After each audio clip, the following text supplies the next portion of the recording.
Hello. I got my pajamas on because it's cold back here.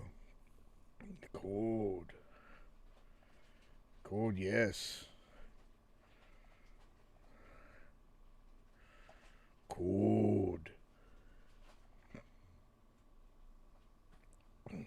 Thank you, Stream Elements bot. Whoo.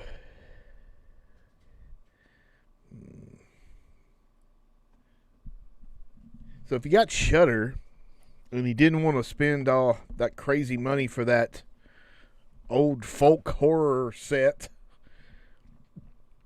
they got a pretty good selection of those movies and the big documentary, which is it's over 3 hours long, and I just kind of started it up and watched a few minutes of it. I'm not really sure what to expect. It's a little dry at the beginning, so possibly it'll get better. I watched one of the films, and I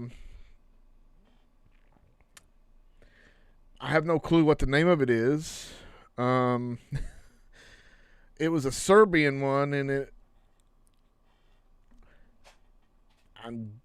was like 65 minutes, and I think it was about a vampire, but the vampire had hair all over their faces like a werewolf, and did not have like 2 fangs. They had like 4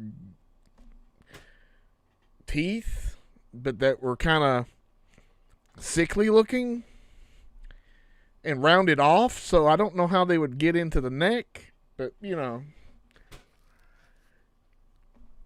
it was quite the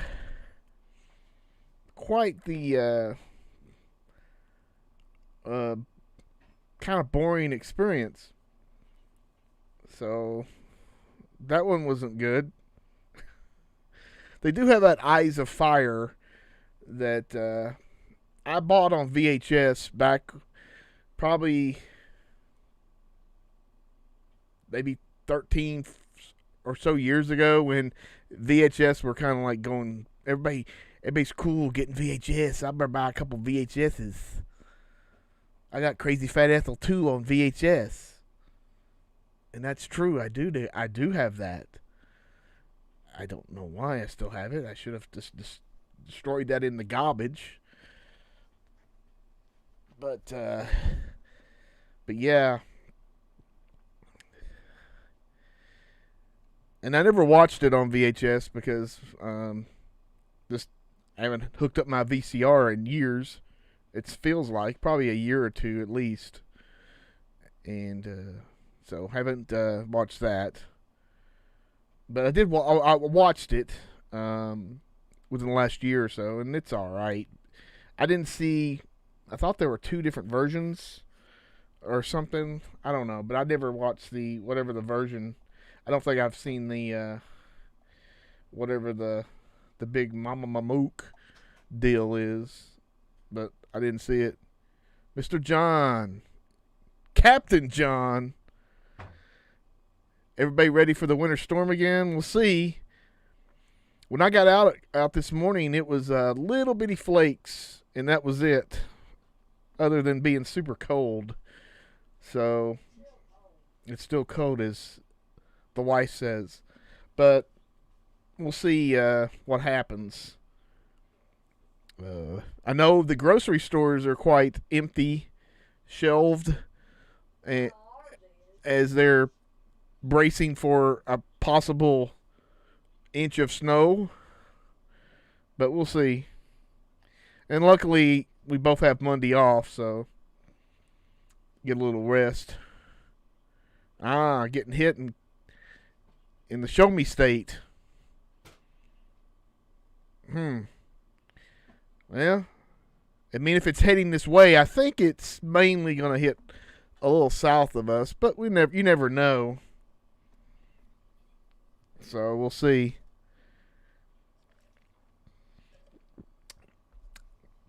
I will celebrate tomorrow if we have more snow, and I have not yet checked out the 4K of The Thing, so might check that out. Also, we're planning on going to the movies because we have not yet seen the new Scream. Dana worked today, so that kind of scratched the plans for today. But tomorrow, I already bought the tickets, but I like it. I got the AMC app or whatever the fuck it is, and I can go on there and just you can text. I got this message with the ticket information. Text it and get my refund. I don't know how long it'll take, but that's interesting. If I can't make it, it's great. Well, I need to see a great movie. Brad, big brain. Pickups. I've had a few. Oh, thank you, Mr. Rotten. Sir Rotten. Pickups.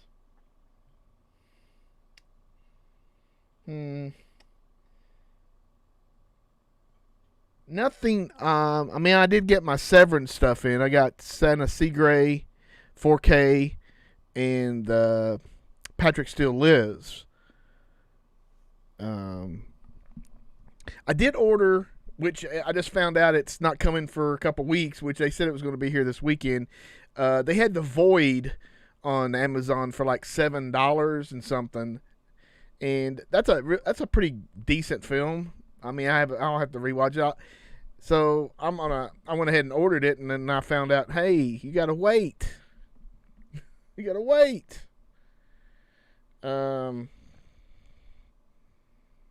What the hell did I watch earlier, Dana?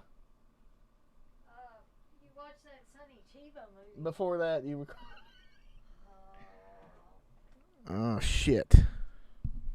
I didn't know really that you watched anything because you started trying to watch those. Oh, the motorcycle. Okay, great. Yeah, I remember that.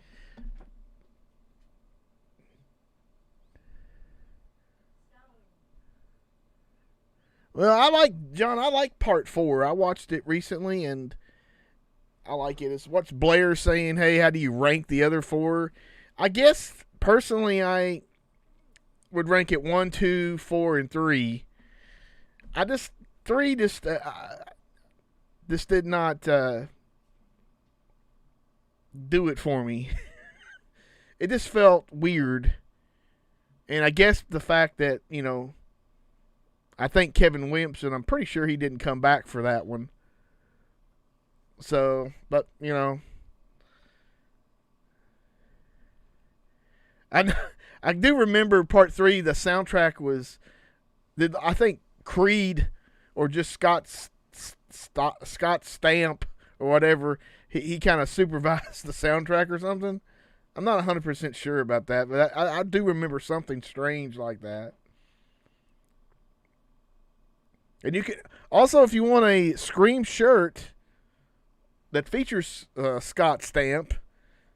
You can get that off the shop DEADPIT.com.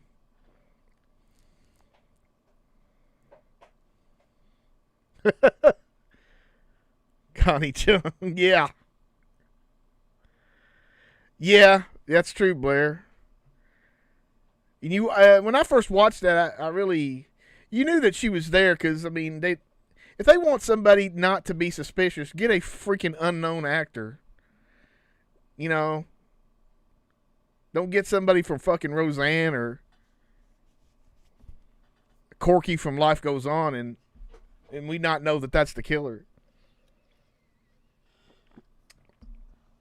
In fact, Life Goes On is supposedly coming back, or at least they're doing a pilot. Is it coming back with black people? No, it's coming back with the original people. Oh. Except, I guess, the whoever's still alive. Hey, Captain Calculator? I'm not going to say it. AJ 1972. Hell yeah, if What's-Her-Face can be in it. Tori Spelling.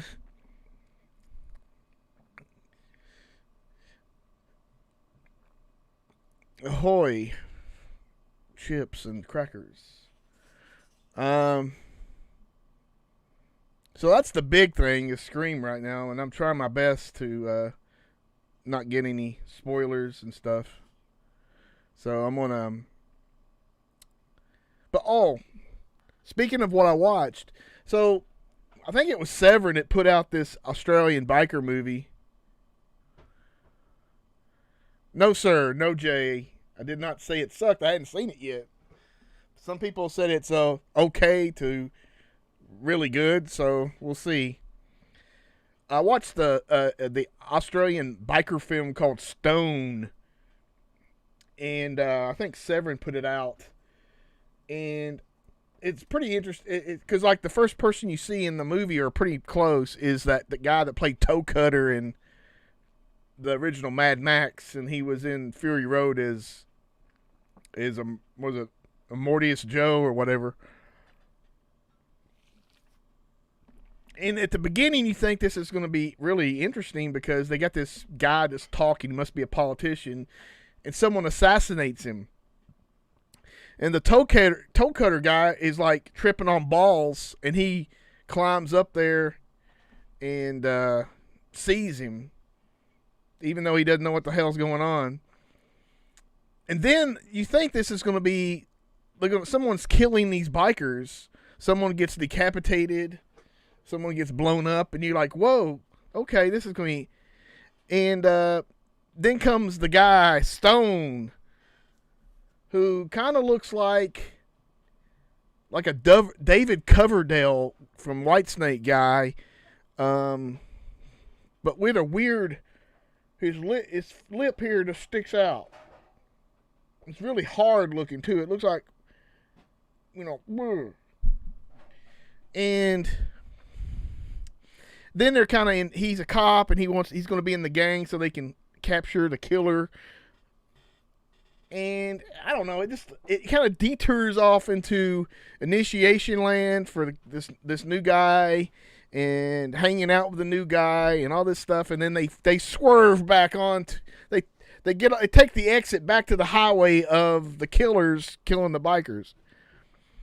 But it's okay. I would not. But, Australian films are always usually better than most films of how crazy they are. There was definitely, like Jay saying, the ending. That was kind of unexpected. Definitely, I was like...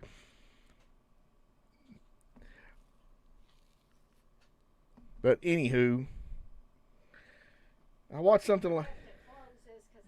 What did I watch last night? I gotta write shit down.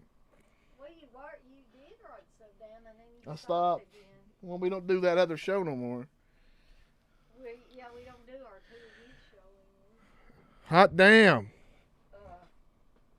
I don't even know. I'm trying to think, huh? I mean, it was... I don't know. Damn. Maybe I'll think of it. I don't know. But I'm gonna close this because Oh, shit. All right. Love face. Bro, just go to the website and jerk off. I don't blame you all for going to that website and jerking off.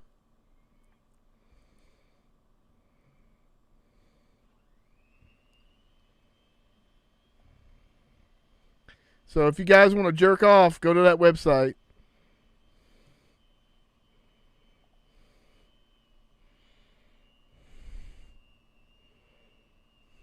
Okay.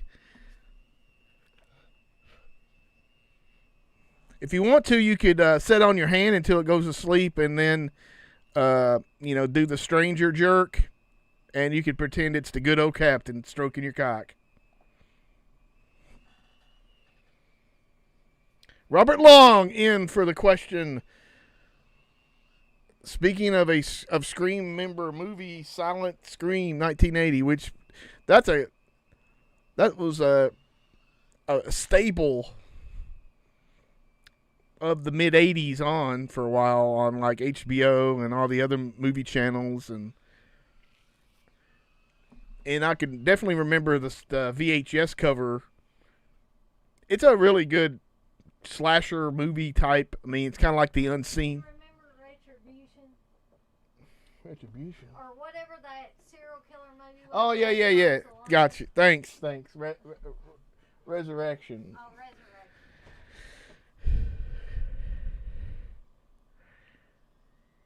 Thanks, Jay. Hope you don't get your monitor screen too sticky. But Resurrection was the other movie I watched, and I think it came out from one of those two, Vinegar Syndrome or Severin, starring Christopher Lambert of Highlander fame. He was all over this movie. I think he helped write it. He was executive producer. And it was a weird. It's from 99, and it was kind of similar vein to like Seven and stuff like that. And really weird, some pretty good gore effects. Christopher Lambert is a relocated Louisiana cop, if you can believe that.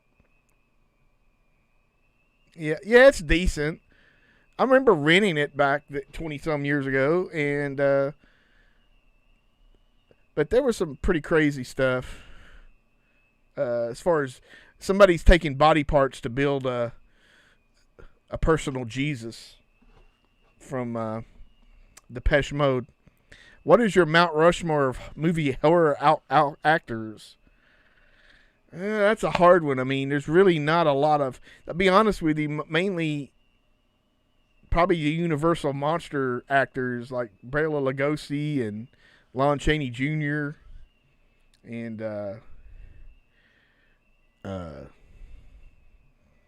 Boris Karloff, of course. I mean, it's weird because there's not a lot of modern actors who I would like go crazy to see him. Now, I also like really a lot of his films of Paul Naschy. I'm a big fan of him and his, obviously his werewolf movies, but also he's done some other horror films that are good as well. Panic Beats, if you hadn't seen that one, that looks really good on the Blu-ray from Mondo Macabra. And so that would be, it's a pretty cool little movie. I always loved Mondo Macabro back in the day when you got the DVDs, they had that little documentary on it. And you're like, great, I'm going to get some new titles to look up. But I think that's, like I say, not modern actors. I think modern films, it's really more about the story and the director than anything else. Not particular actors. Like, I'm not going to go crazy over Robert Englund and think that everything he's done is that good. And obviously it's not been. Everything's rosy there. And just not a lot of mainstream or even otherwise actors that scream out horror. But back in the 30s and 40s, definitely you could say, hey, Bela Lugosi, and when he was doing the good stuff, and then Boris Karloff, all the Universal films, those were the ones I would seek out. Strawberry Burst found me. Found one in the wild.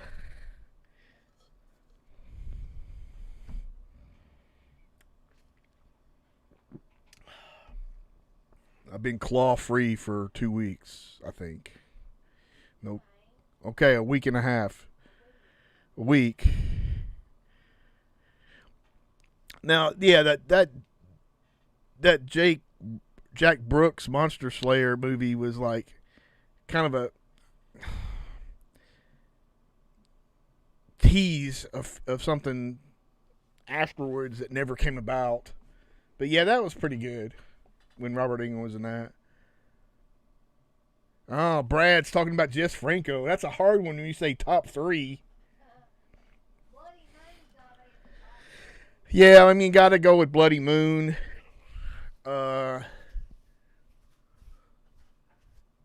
Definitely Demons. The Sex Demons. We actually saw that on film at the Alamo Draft House in Texas, and that was insane. Shoot, man. I mean, I guess like Vampire Lesbos or She Killed in Ecstasy. Either one of those films. Those seems like besides some of the earlier black and white stuff.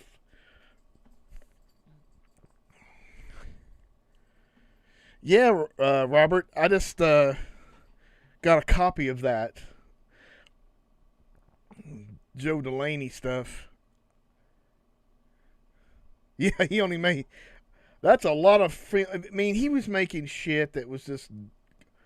Oh, the last couple years of his... When he was making movies were just... I mean, I'm sorry. They were not good. And a lot of stuff he made just was not good. But, in my opinion, that is. I mean, some people are just like rabid Jesus Franco fanatics. But there's only certain ones I like. What about that exorcism one you did? No, I didn't. I don't think I liked that one. I bought that one, The Exorcism. I didn't care for that. Well, Robert, I haven't seen that one. If I've seen that Joe Delaney movie, it's been decades, so I don't recall any of it. I was going to watch it last night, but then I was getting super tired, and I switched it on. It said 2 hours. I said good night, or around 2 hours, because I didn't have 2 hours in me. Yeah, I mean, I remember Perry King from the show Riptide. And he was in class of 1988. Now it depends on which version of Demons. I got a Redemption. I thought it does not have the English dub. The English dub is what makes that film really funny.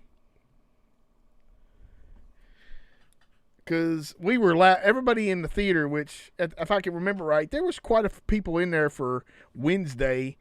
Weird Wednesday back in 2012 or whenever we went, and they were some funny shit. The robot. Riptide. Remember Legmen? That was another show that came out. I remember more. I think Riptide lasted like 3 years. I think Legmen lasted about 3 weeks. Hey, it's Darren Burroughs. He made it through the week of probation without being on anybody else's podcast. So, you're free and clear.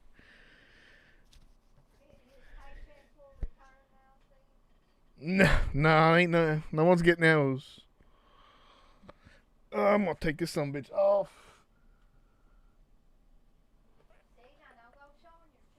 I'm not. I'm talking about the hat.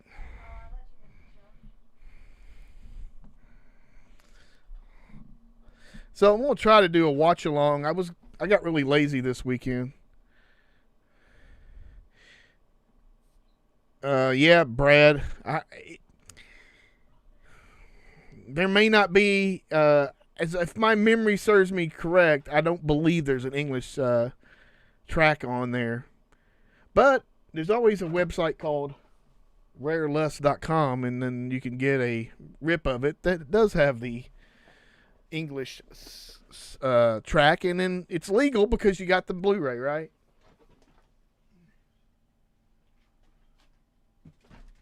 Oops. Oh shit! My hat fell into a void of darkness behind my computers. Yeah, spontaneous combustion. I remember that was on Joe Bob's Drive-In a lot back on. Yeah, back on the movie channel. Toby Hooper directed it. That's back when 90s, man. It was a lot. You realize there was a lot more movies being made because a lot of them were not going to theaters any longer. Maybe they were going overseas, but not here. Yes, Brad, it is. I checked with a lawyer on it. I caught a free hotline and just said, hey, can I do this? And they say, go ahead. I said, all right. I'm going to keep doing it forever now.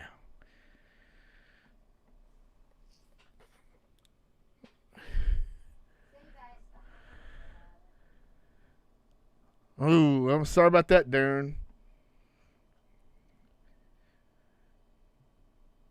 It just feels like you're just in limbo. Yeah, but take this for you're going to get that $20 code for a future release or current release up to 2000 or 2026.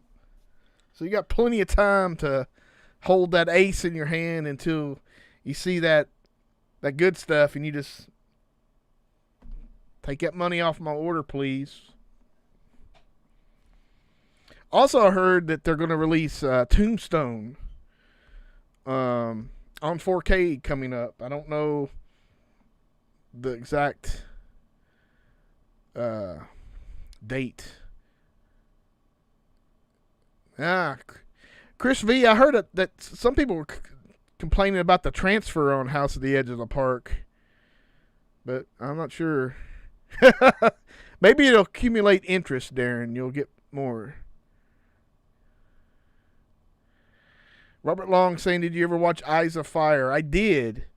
And man, it is completely different than anything you would have thought. It's very low. I'm not saying, I guess I would say it's low budget, but it's very, folky. It's almost like a Little House on the Prairie horror film. Fall. Thank you, sir. Fall 2022. You think they'll make Dawn the J Real movie? Maybe somebody will buy it up and big budget.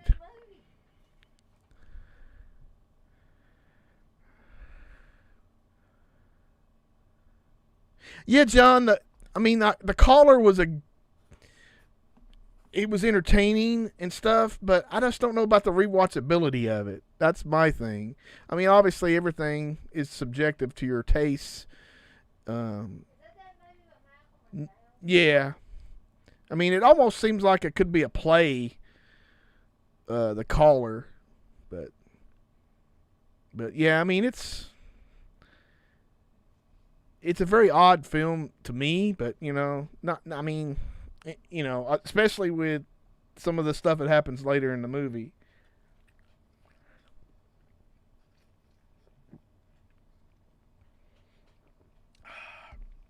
Whoa.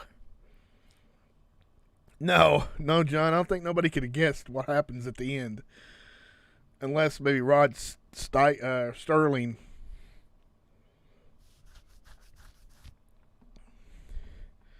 Let's all go to the lobby.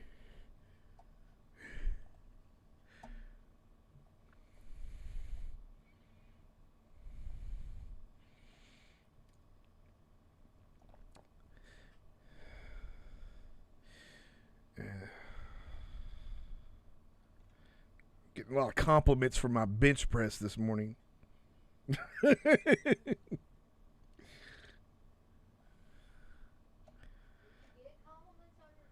I just told him I benched 245 twice. And what do you mean? There's no women giving me compliments on Facebook. Well, I see the Godfather trilogy's coming out on 4K, but I already got you those. You got me Blu-ray, didn't you? Yeah.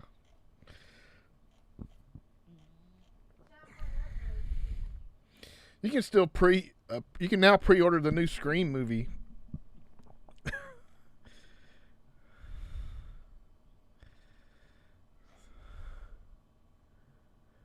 There was we had everybody got their own section of the deck and we swabbed the hell out of it. There were some websites that you could go swab yourself, but I went ahead and removed those. They had some links. Looks like Night of the Demon is coming out from fucking 88 Films. Ain't that some... And it does have a better cover, I would think. I say.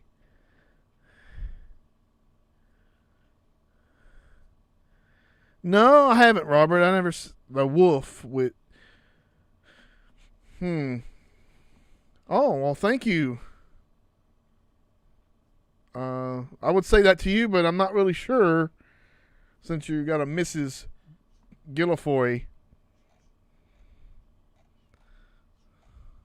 Let me see if I can bring this stupid stuff in. I can. Look, I can. You're the man now, dude. All right. It's a lot of pressure, but okay. So there's the Night of the Demon. I think that's a better cover. But, you know. Dungeon Master. I don't even think I've ever watched that all the way through. Even it's just something that never... I actually might have that on a DVD that's one of those multi-pack things, but I do not know.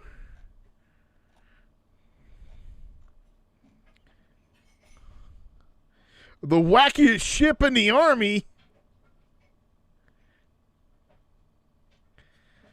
It's coming from Umbrella, man. You gotta go to Australia. That's a pretty good science fiction movie. I guess both of them are. They used to be on TV all the time. Yeah, I heard it. Vestron was like really $7 or something at Walmart. Getting crazy, yeah. I believe that's what you're referring. Ooh, well, Darren, you might be able to sell it. Let's see, John's asking, did I like The Kindred? I mean, it was okay, but I don't see... I think just it not being available caused the big, hey, we want this film. I don't think there's that much... I mean, there's some good effects in it for what they are, but... I mean, I wasn't overly impressed.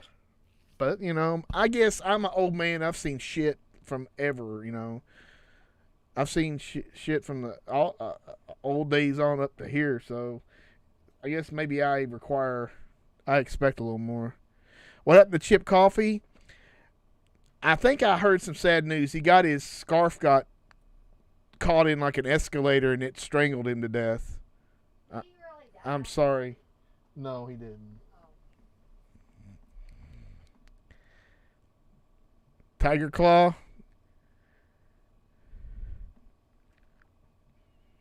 I mean, yeah, it's a good movie, but it's not $50 good. I can tell you that. Well, I'll tell you what's not good. That freaking Guest movie is not. Dana's going on about the Guest being like crazy expensive on 4K, which is kind of unusual. I don't know what I mean, I like that film. I haven't watched it in, I think, years, but I'd like to watch it again.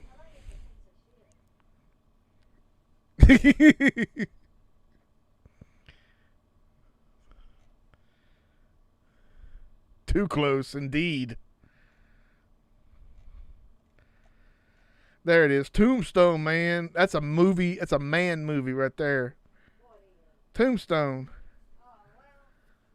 What? Theatrical cut. I didn't even know there was an extended cut. I am going to get this. I'll have to look at the. I know this movie sucks, but I always find it fun. Yes, Blair, he is. He is on that. The Rushmore of Scarefest guests. He's like Doctor Who with that fucking scarf, but yeah. Van Helsing, I always describe it as like a pizza that you leave in the oven for about like a little too long. It's a little burnt, but you eat it anyway. You'll eat it. Yeah, I saw the trailer for that 666 Studio 666. I have no clue what the hell is going on with that, but it did seem like pretty good, entertaining film. Or at least the trailer was good. Let's just say that. This one I actually may get a Massacre video again. Horrible High Heels. I think I've seen this one. It's a Cat 3 movie. They skin dead bodies and use their hide to make shoes. I may have to. Yeah, there's Cat 3 all over that one.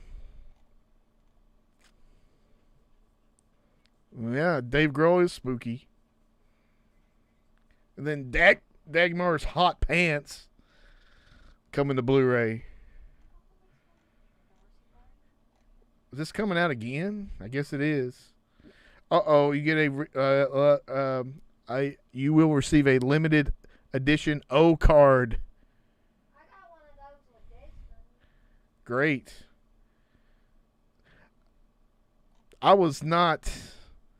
I got the poster of this for some reason because I thought, well, I like the poster art and maybe it'll be worth some money.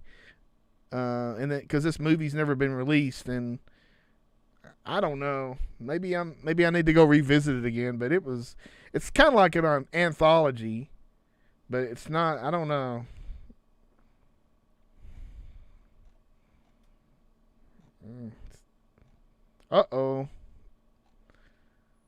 Violence in women's prison.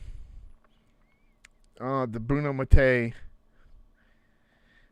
Steve, why did you send me a picture of yourself? To get it on my computer.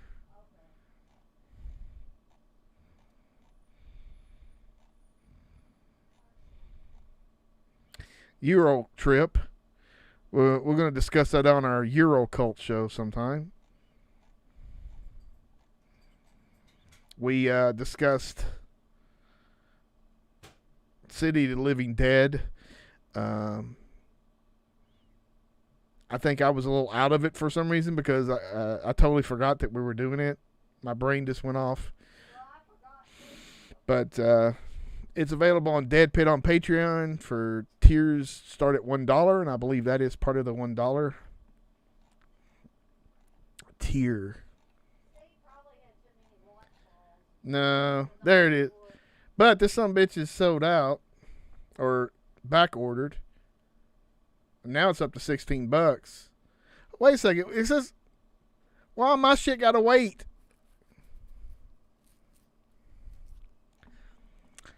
Yeah, John. Yeah, I've seen Witch Trap, but it's been a long time. One thing I definitely know about Witch Trap, but it is not a sequel to Witchboard. No. Definitely. I have a Blu-ray of it. Dana has a Blu-ray. And Leah or Linnea does her takes a nice shower. But then she gets killed. Oh, yeah, that sucks. I'm pretty sure I have a Blu-ray. Yep, I think Joaquin Phoenix looks like he's having a hell of a time with this kid. What the heck is that?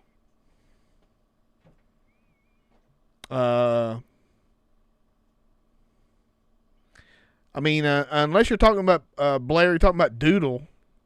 That was some weird kid that the big boys saw at Scarefest one time.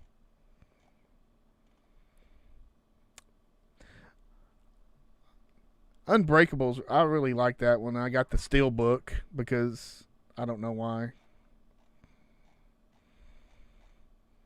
I know why, because I thought it was cool looking, but damn, man. When movies are $15 a difference between just the regular edition and that, I'm just like, ugh. Joaquin Phoenix is from Cuba?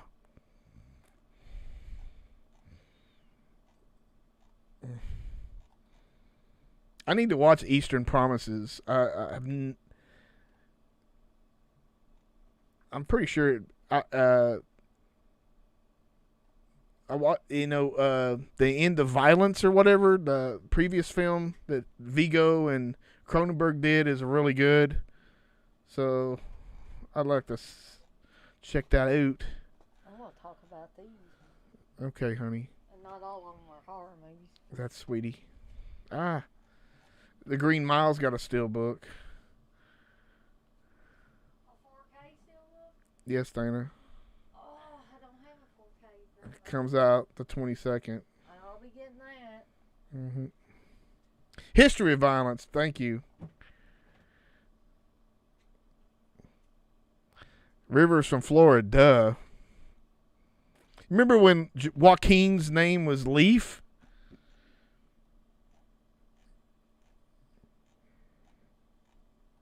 I guess Joaquin's better than Leaf. Well, Not as good. Him and River and all of them, they all had hippie names. They pretty much grew up on a hippie commune.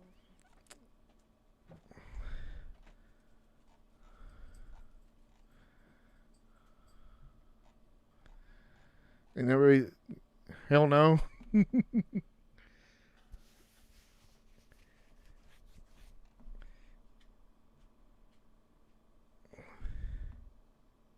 I'm pretty sure he was Jackson. Not Leaf Garrett Phoenix, but Leaf Phoenix. He's lucky he wasn't Leaf Garrett Phoenix, or he had been on Behind the Music a bunch of times. I guess he changed his name after getting confused with Leif Garrett. No, I guess he didn't want to. Actually, maybe I should broadcast the Leif Garrett special. He had a primetime special in the 70s. Leif Garrett was on 2 horror movies too. And Leif Garrett was a hot young entertainer. He was on the Devil Times 5 when he was a kid. Behind the Leaf, yeah. And then he was on cheerleader camp, stuffing socks. Oh. I think Robert Long, you better look here. Dead Game. Death Game. I think you're the one that loved that. There's Sexy Calling Camp on there.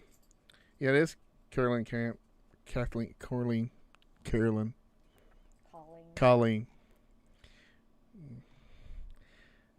I don't know why that shirt was so funny.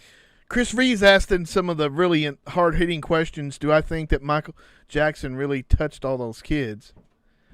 I don't know. I don't think he did. But I don't know. That documentary that they put out, HBO put out about him, sounds pretty convincing.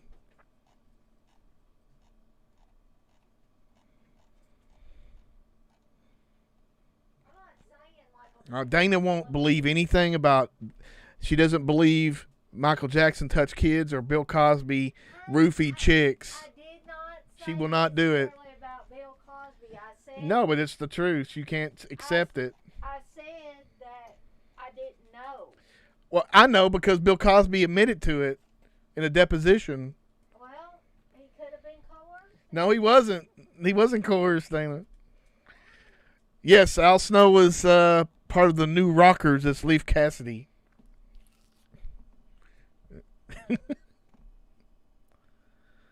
Also, that Al Snow runs OVW, which is in Louisville, and it's probably about Al Snow does? 7-8 miles from here.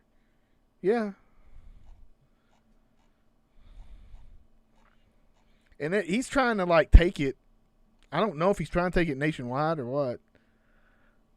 Yeah, I'm telling Dana, but it ain't helping. She's watching. Every time I come back here, she'll be watching the freaking Cosby Show. And I'm like... Sometimes I have it going on in the background when I'm teleworking from home. So soon. Okay. That's a piece of my childhood, whether Bill Cosby was guilty or not. I still like that show. Oh, boy. Bob Saget's dead, but I'm still going to watch Full House. Yeah, but Bob Saget didn't roofie chicks and have sex with them. Well, Cosby's not dead. I know that. He's just got good lawyers. That's when they wait to. Okay, Dana. Thanks. Put somebody's. Thank you. Thanks. Hello, girl. Darcy wants to tell her. She says mommy's crazy. No, mommy's not crazy. Come here if you want up here. I'm gonna fall on the floor.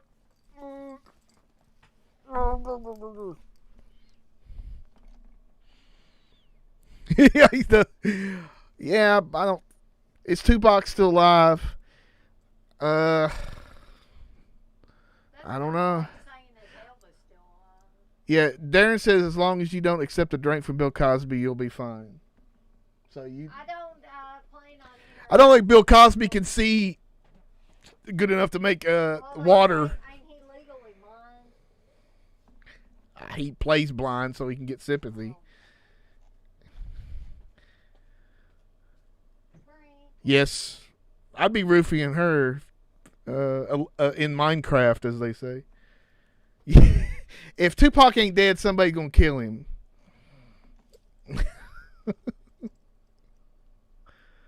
Yeah, that one chick, the Sweeten chick. She's pretty hot now, but she was like on hard drugs and shit. That's crazy. Jodie Sweeten. Yeah, she was. Yeah, she was messed up for a while. Yeah, Lisa Bonet's daughter kind of looks just like her. Well, a little bit. I mean, you see that Lisa Bonet and Mimosa guy are ending their 16-year relationship. He's a lot younger than her. I don't know why you married. She looks awful. Well, I mean, she's older. Maybe I think Lenny Kravitz sucked all the youth out of her.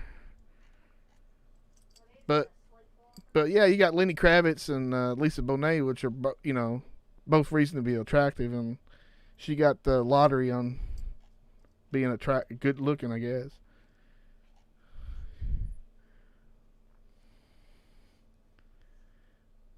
I can't. No.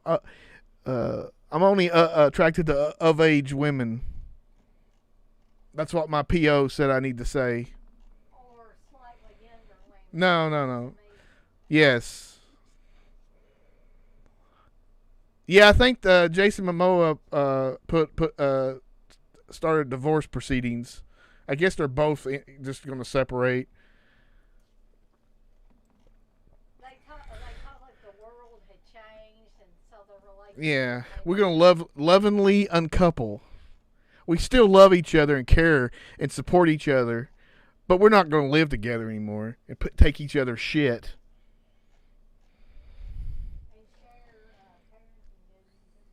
Well, if they got fucking, I think they're kid. I don't even know how many kids they got. I didn't think they had any kids together. Yeah, I think they got a couple from what that article I read. They got one or two.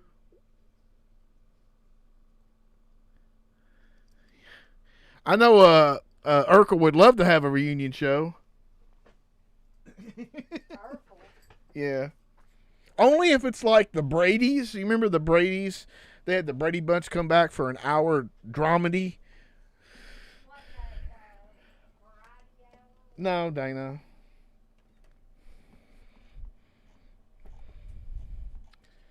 Like a gritty reboot. Oh, Ordinary People. That's a depressing movie. Thank you, Dana. Sorry. You making cupcakes, right, honey? Yes, All right, go ahead.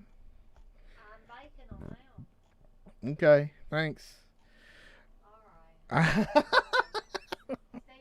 of it. I'm just trying to add a little spice to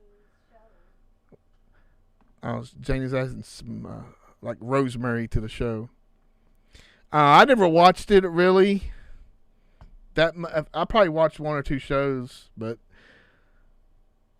if you were a kid in you in the 70s and 80s, you probably saw some Francis the Talking Mule movies. That's probably true, Jackson. He had Quaaludes when they stopped making Quaaludes for 20 years, 30 years ago. How in the hell did he stack? He had like a freaking stockpile of Quaaludes. Well, I'm sorry, but those women were just... Oh, here we go. More defense. No, they were stupid. All right, thank you. For going and meeting him in his hotel room and drinking freaking wine. All right, blame the victim, Dana. I'm not blaming victims. I just think that's not very smart. Okay, Jackson, let me explain what Francis the Talking Mule was. He was a mule that talked, and they had some adventures. There are 7 movies.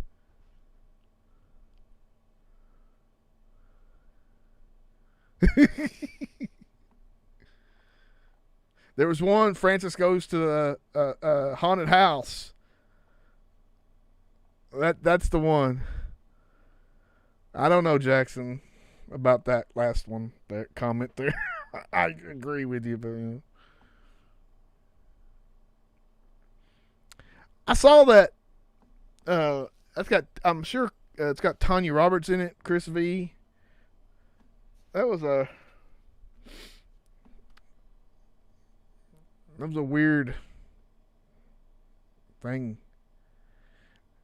Francis covers the big town. There you go. Francis goes to the races. Goes to West Point.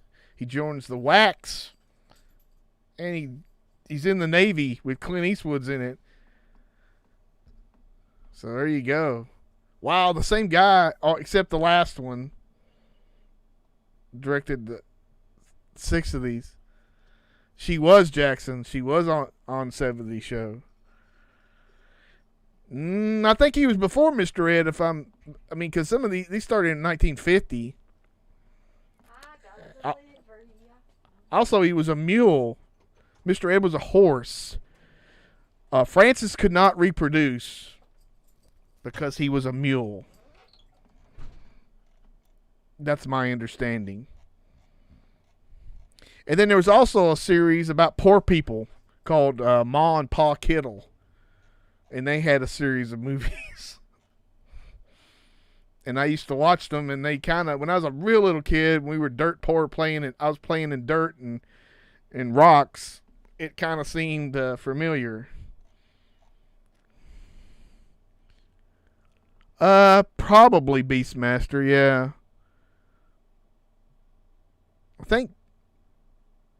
I don't know. She was in Charlie's Angels in was it 79, 80? Something like that.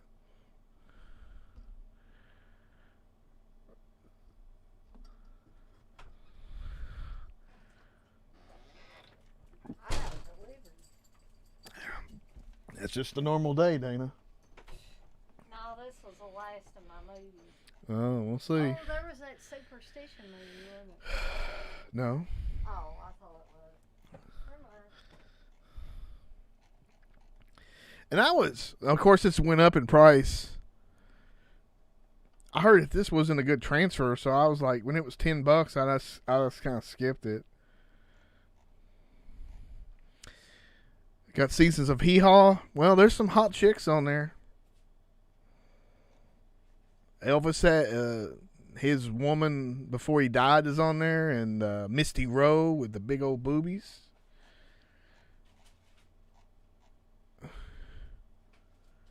I don't want to, Jackson.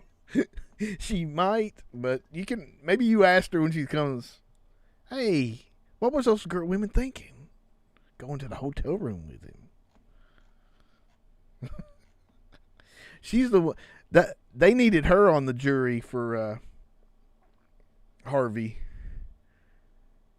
I think they made two versions of forced entry, or two, because I mean, obviously there's one with is it like Harry Reams or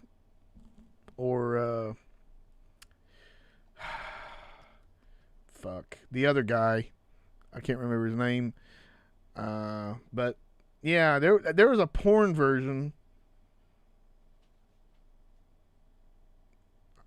Jesse Gillis or something. Yeah, he did. That was something he did a long time ago. I think that was the first Miramax movie, was The Burning. So he did. This movie right here, I could never get into. I watched it a year or so ago, maybe more, and oh God, it was horrible. Dobie Gillis. And speaking of someone else who passed away, I did see Dobie Gillis a little bit because they showed it on Nickelodeon or Nick at Night at some point, and it was other channels, but that's way before my time. Or not way, but before my time. Privilege. That should be called white privilege.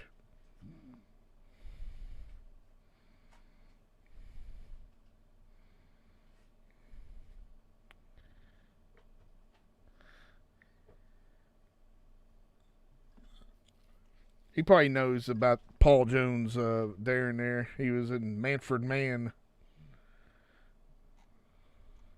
Looks like he's doing some kind of force push or something.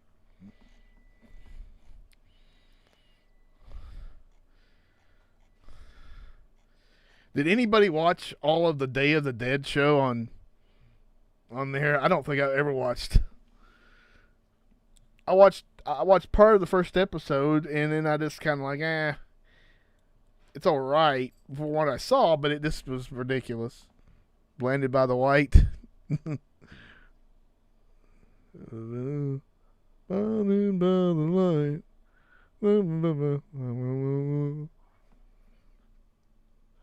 I don't know why they know about it, Jackson, Dobie Gillis, because those kids are younger than me.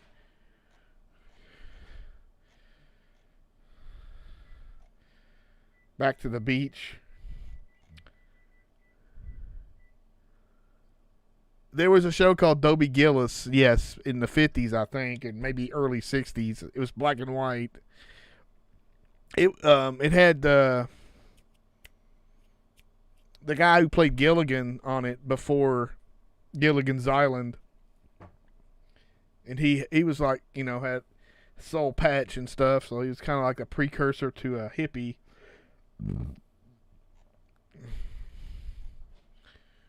Bob Denver. Yes, sir, Christopher V. Bob Denver was in Dobie Gillis. He played like Moon Puppy or something. Moon Doggy. No. Well, I don't remember. Let's go get some trivia on Dobie Gillis. Yeah, there. And guess who's involved in it? Taurus Entertainment. The Doodlesons are executive producers. So Sci-Fi made a Day of the Dead show that didn't follow any of the story. It's just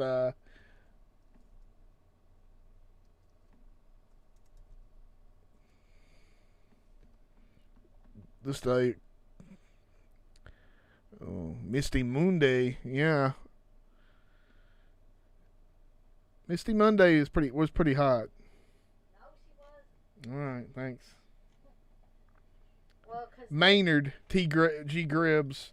So 59 to 63. So it was on for a long time. The Doodlesons are going to keep that rights forever because they're not going to let that go. They want to keep that money.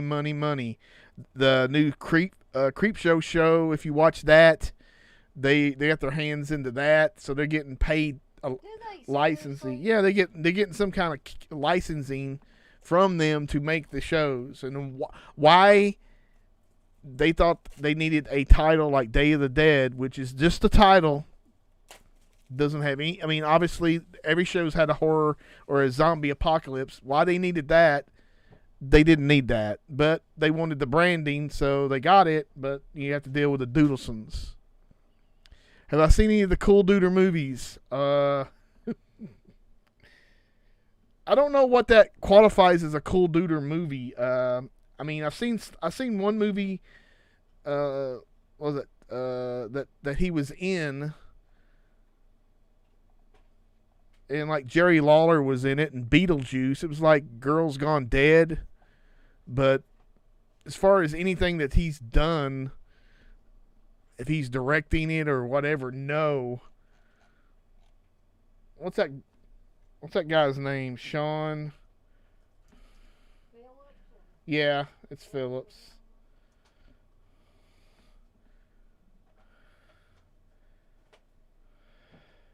Sean Phillips, I think. Whatever.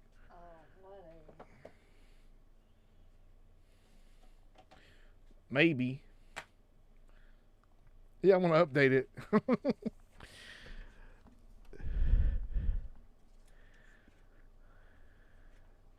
Yeah, Jackson, I think I really enjoyed the Chucky show more than I did most of the Child Play movies.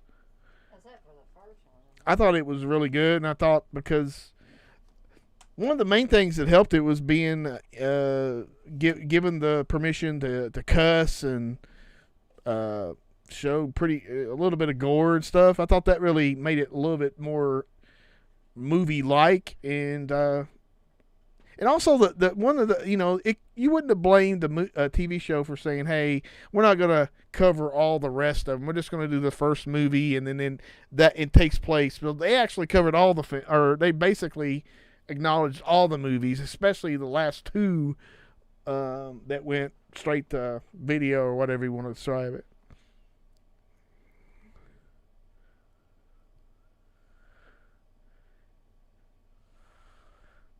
Well, I mean, I think I saw him with a bunch of hot girls, or they were either topless or bikinis. So, but I think he's lost a lot of weight, but I haven't really looked into him. Well, Darren, I think they've canceled that, so it's not going to come back. So it's almost like a dead fish. So I'm not even going to bother watching it. Because if they don't resolve anything, it really sucks. I hate when that shit happens. Because they don't resolve anything, then it's like, you're pretty much left with a question mark forever and ever. Let me see. Ooh! Sex box. Oh, it's a trauma.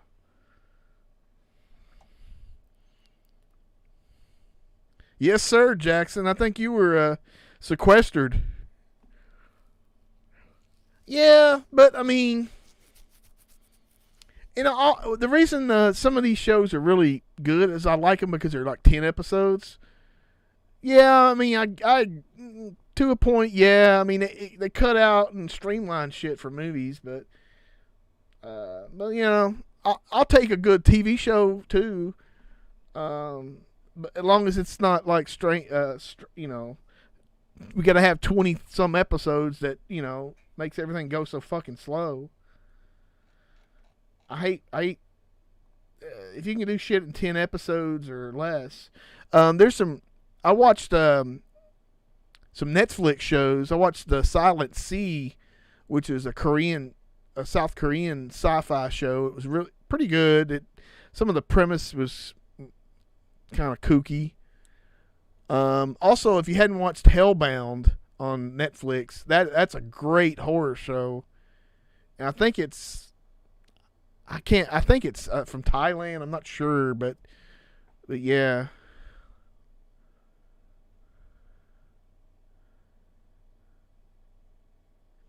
I know I saw a lot of people not liking the Boba Fett show, but I mean, I'm okay with it.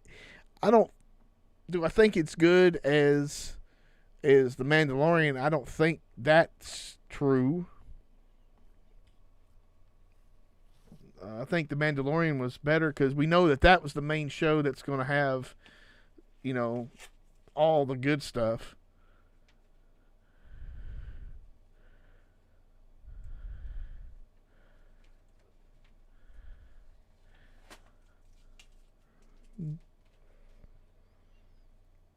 Yeah, I did watch a few episodes of Cowboy Bebop. When I heard it was canceled, I kind of lost steam on it.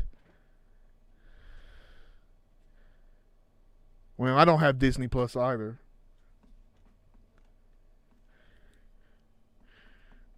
The Black Wookiee.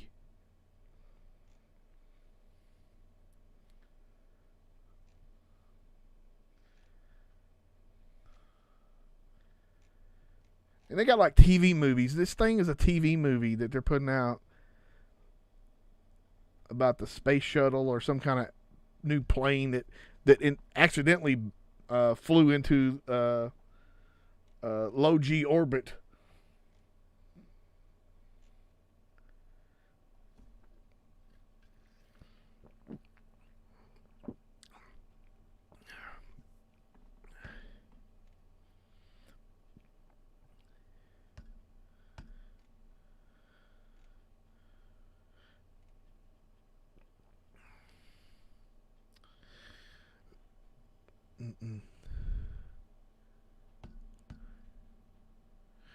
No, Jackson. I don't.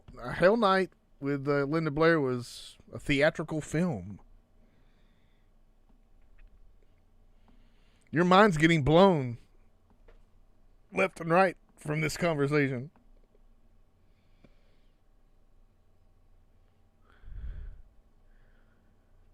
Yeah, I know. I don't know how they got back to Earth because I actually watched that, I'm sure, back when it came on in the early 80s. And ABC was, I think that's who put it out, were really crazy about the airplane movies. Or not the airplane, the airport movies. So I guess they decided to make one of their own. No, there was a TV movie with Linda Blair. What was that movie, Dana? Summer of Fear, that Wes Craven directed, and it was a TV film. That's a real good one.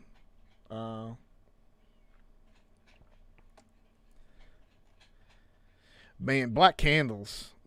I watched that a couple weeks ago, or at some point. I have Code Red put it out in a really horrible edition, a double feature, and it's horrible.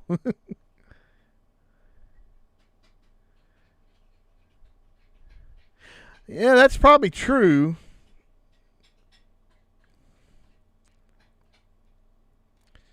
But yeah,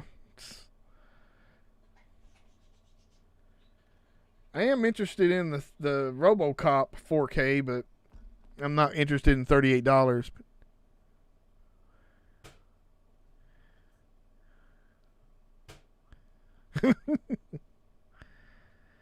Yeah, I mean, it's not a very super violent movie. I actually saw it on TV, and when they chopped that girl's head off underground, and like the head stays up and the body slides down. That was in the movie, but that was on a. There was a channel in New York that we used to get on the big satellite dishes called WOR, and they showed movies I'd never seen before. I actually think I saw a Tenebrae. It was on there one night, and they would show movies like crazy back in the late 80s to mid 90s, and then it switched to like the WB or something, and it really went shit.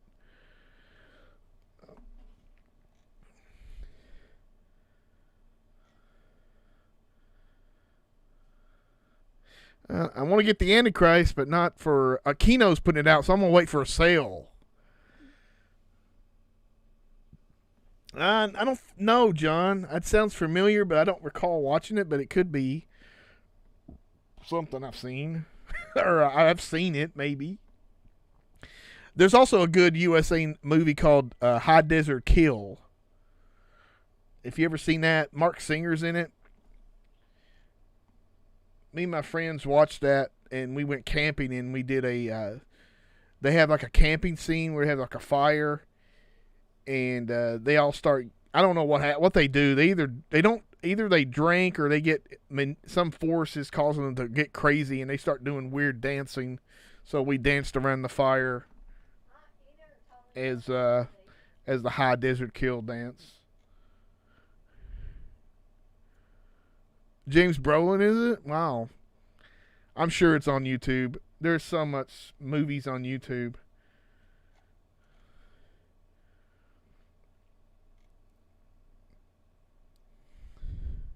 Yes, sir, Jackson. I believe it was. It was in the desert, so i.e. High Desert Kill. I did watch The Laughing Woman last week, and it was a pretty wacky film. Hey, Mr. Perry's in the house.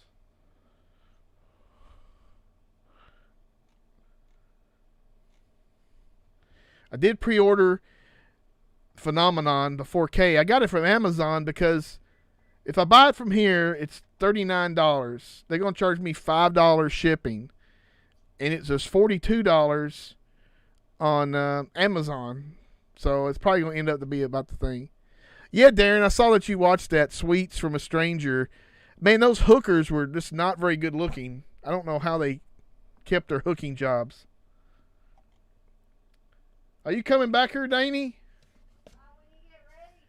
I think I'm ready because nature's calling and I got to answer it quickly or there's going to be problems. I may have to step away and take my Step away now. out of the oven, but also Titane is this is like a weird movie that had a lot of drama in it. The main chick is not pretty at all, which I guess shouldn't matter, but you know, a movie about a weird looking chick who has sex with a car is not something I want to.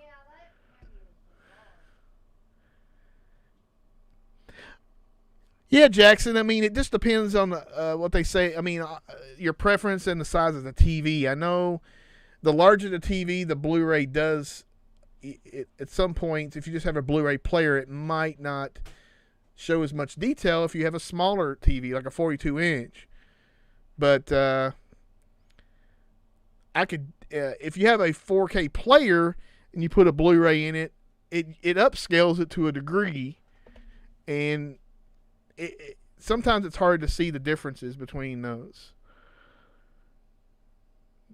Oh, you talking about the new Slumber Party Massacre or the old one? Because I think the old one had at least a couple good looking. The new one, there was one good looking chick who had kind of black frizzy hair or something. Dana, I gotta go. You coming?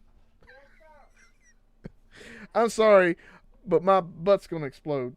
trust me, I don't want Steve's butt to explode. And I got a lot of air freshener to go spray. We've got something in there. Okay, guys, I guess you're stuck with me now. Like I told Steve, I may have to step away and check on my cupcakes. I'm doing some chocolate cupcakes with Hershey's miniatures on top. I got that from the Hershey's website. I don't know why Steve's got that microphone up so high, but whatever.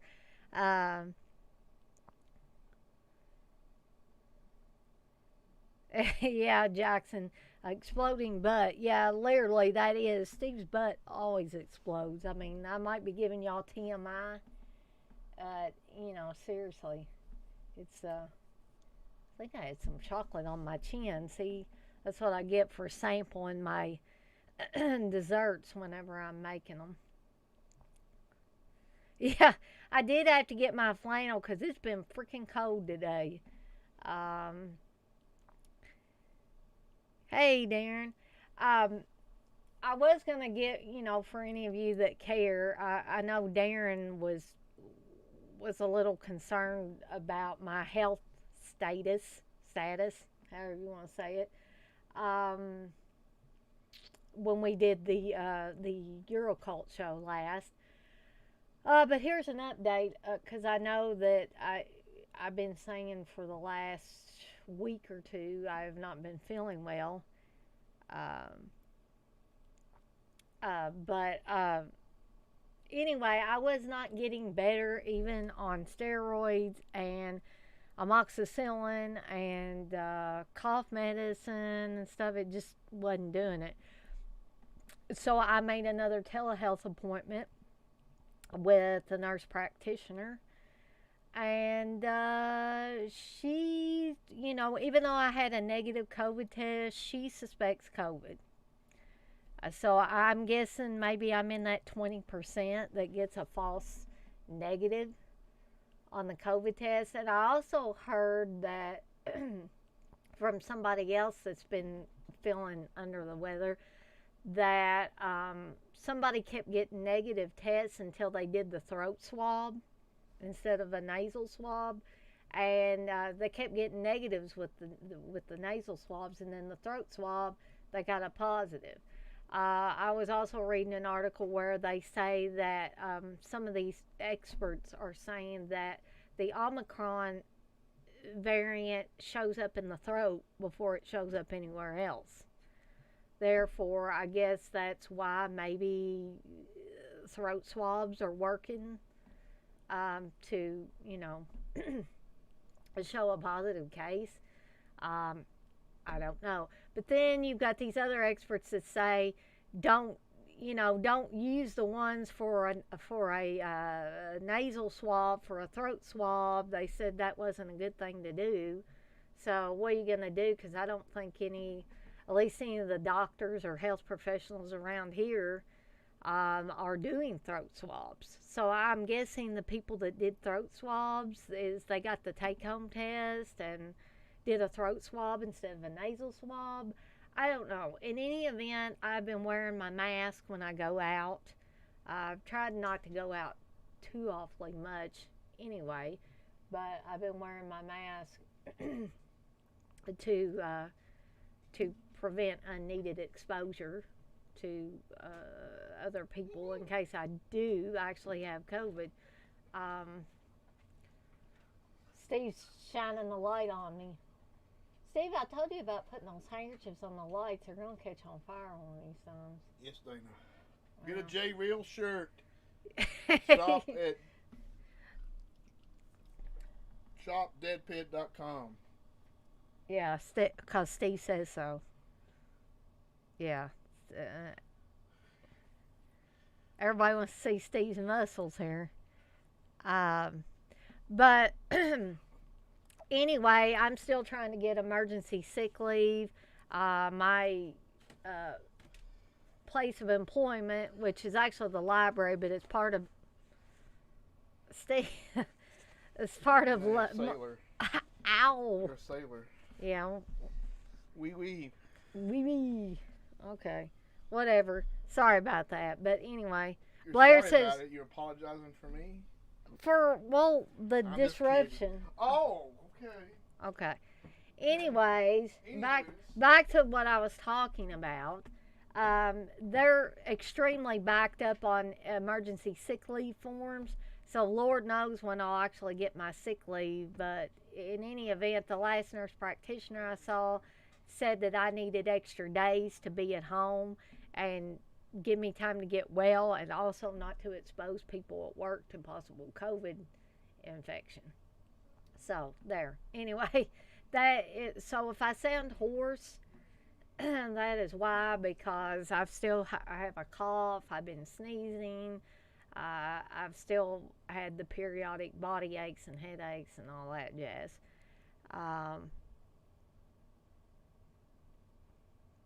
Eric, you say you didn't know how I clicked on a gun show. Blair, you wanted to know what my Mount Rushmore of horror movie actors and actresses, like Are you saying what actors and actresses would I put on a Mount Rushmore for horror? What faces of the people? Um, Actors and actresses. I don't know. I'd probably have to put Bruce Campbell on there. Um, Somebody like Angus Scrimm, or or not somebody like Angus Scrimm. Angus Scrimm. Um, Gosh, there'd be a ton of them, and I don't think there'd be room enough on a Mount Rushmore to put those people. But some people might boo me for this, but Linda Blair. Oh gosh, I don't know. That's hard. I'm trying to think of my personal favorites. Kane Hodder, Robert Englund, people like that, which will probably be on other people's Mount Rushmore. There's a few to go with. I mean, if I was to think about it, there'd probably be a ton more.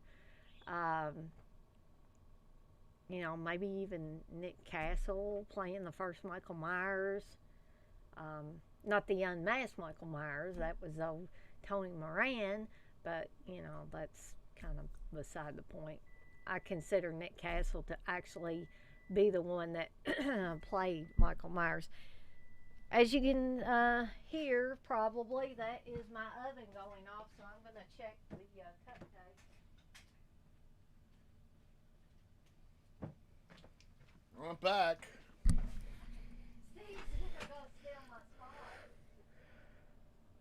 Yeah, it was a gun show. I got concealed permit for these babies. So if you're bored and you're on YouTube, you can Google or type in King Cobra JFS and go down that rabbit hole. I think you'll might enjoy it. It makes you feel better about your own life. But here comes Plaid Dana. That's her new name. Plaid Dana. Yeah, Jackson said I had to get out my flannel. There you go. This is actually not my shirt. I think this is Steve's shirt. It's a shirt. A medium shirt. See, Steve probably can't wear it anymore because his muscles are so big. He can't wear this medium flannel shirt. But anyways, John, you say, I think sadly this stuff will be like the flu and everyone will get it at one point or another. Hopefully the vaccines just get easy like flu shots yearly. Yeah, that's what I'm hoping. I was talking to my mom last night and she's just super bummed out.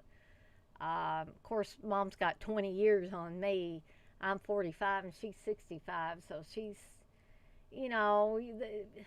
I think the older you get, the more depressed you get about stuff like this.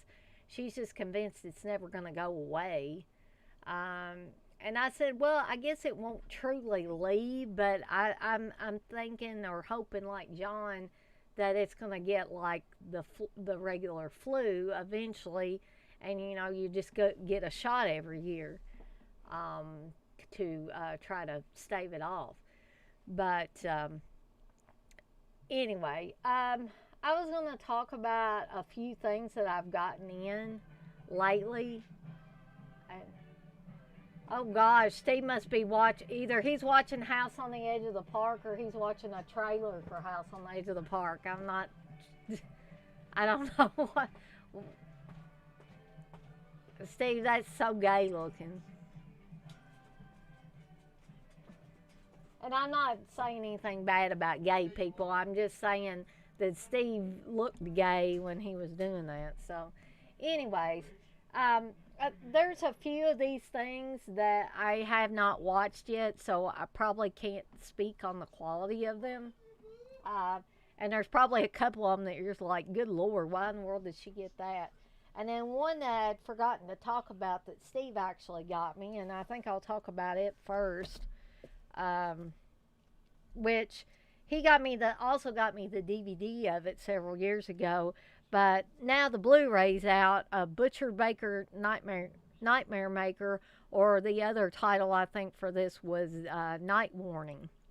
It has Jimmy McNichol, who is Christy McNichol's brother, Susan Tyrrell, who, I mean, I think she's since passed away, but she was a real character, Susan Tyrrell was.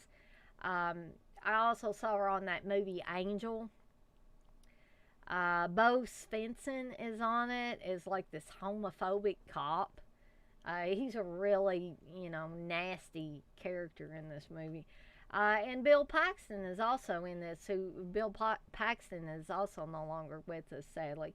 But for those of you that don't know what Butcher Baker Nightmare Maker is, it's basically, it starts off with a couple leaving their son, their young son, with the aunt, or we assume that to be the aunt, and the parents are leaving and going on a trip. The parents end up getting in a horrible car accident and dying. Then it moves forward to what is present day within this movie, and we find out that Jimmy McNichol is the young child grown up, and Susan Tyrrell is his aunt. He's on the basketball team, and Bill Paxton's on the basketball team with him, and he doesn't like Jimmy McNichol. Bo Svensson is looking into the sudden spate of murders, and he is convinced that Jimmy McNichol's character is doing the killing. He's also convinced, for whatever reason, that Jimmy McNichol's a homosexual, when actually he's not. It turns out his coach is a homosexual, his basketball coach, which Bo Svensson kind of latches on to that whole thing, and starts harassing the basketball coach, starts harassing Jimmy McNichol. But I'm not giving anything away, because they don't try to hide the fact that Susan Tyrrell, the aunt, is the one that's doing the killing in here, and she's batshit crazy the whole entire movie. I have not got to watch this, so I can't speak for the transfer, the quality of it. This is a Code Red release, and I believe Code Red also put out the DVD as well. They did. Which Steve also got for me. But special features on this: you get a 2K scan from the original camera negative from 2017. What the heck are you doing? Nothing. Okay. You get audio commentary with producer and writer Stephen Bremer and co-writer Alan J. Gluckman, I believe. Moderated by Nathaniel Thompson. And who's Nathaniel Thompson? I don't even know who that is, Steve. I don't recall. You don't have a clue. Okay. In honor of Dana, I'm watching the movie The Guest. Oh, God. From 2014. Well, forgive me if I don't watch it with you. Why? Because I hate that movie. You don't even know. You ain't seen it in 6 years. So it was horrible whenever I saw It's not parts horrible. of it. All right. What about the new Ty West movie? Have you seen anything about that, Dana? It's called X. It's like now. Talk about that while I go check those. All right. It's a new. There's a new that Ty West is. It's called X. It looks like a cross between. It looks like someone's filming a porn on the Texas Chainsaw Massacre farm. That's what the trailer looks like. You can check it out on YouTube.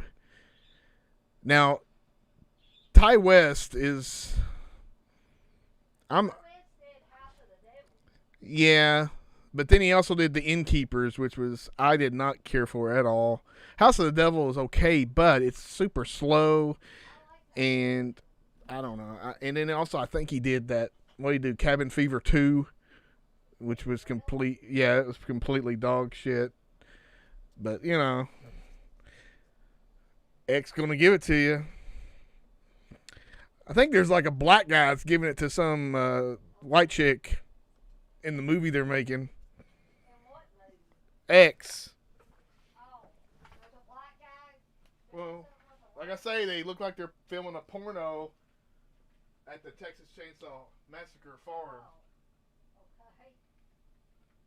I guess I'm still talking then. No, I'm getting ready to come in there. Yeah, I'm getting ready. I'm just saying how easy these Oh, things are to get out of them. you might want to make sure that we probably end before 8 o'clock because Sven Gulli's got Tarantula on it. So people want to watch that. People wouldn't want to hear me. They'd rather watch Tarantula. Hmm? Is that what you're saying? Oh, I'm just saying, hey, you might want to be conscientious of the people who want to see Sven Gulli. Well, they can always leave. Yeah, that's true. They can leave. They can leave in herds. They can leave, y'all. 15's watching. That's good for a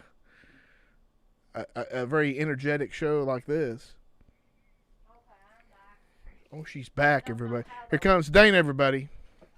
I'm upset because I She said- forgot to get the cupcake, the paper cup things. Yeah, we were way upset about that. We had a big discussion about Well, I it. don't know if my cupcakes are going to come out of the pan properly.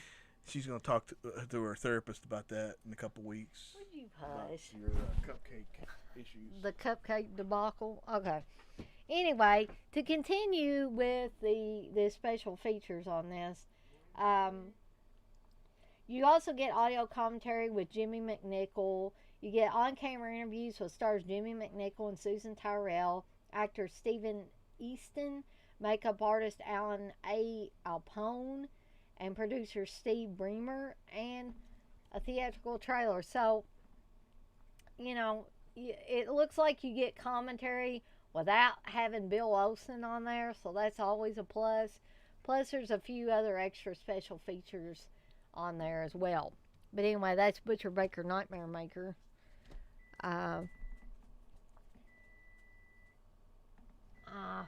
Steve, can you can you hit the timer button to turn that off? I can. Is there anything in there? No, but I took that out before the time was up. Let's see, I'm reading what, let's see.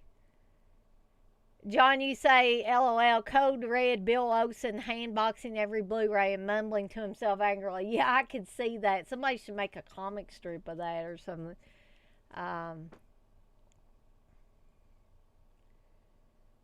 Eric, you say Elizabeth Montgomery from Bewitched's husband, William Asher, directed it, but I think he went by another name. No, actually, I mean, at least on this release, I don't know about earlier releases, but they actually have directed by William Asher. So,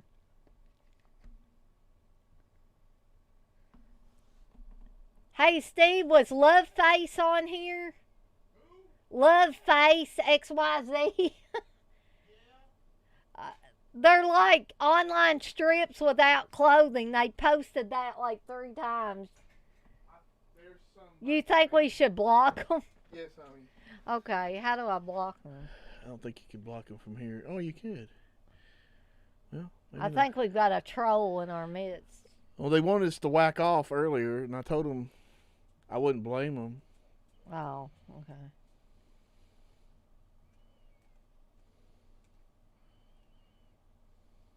Okay, thank you.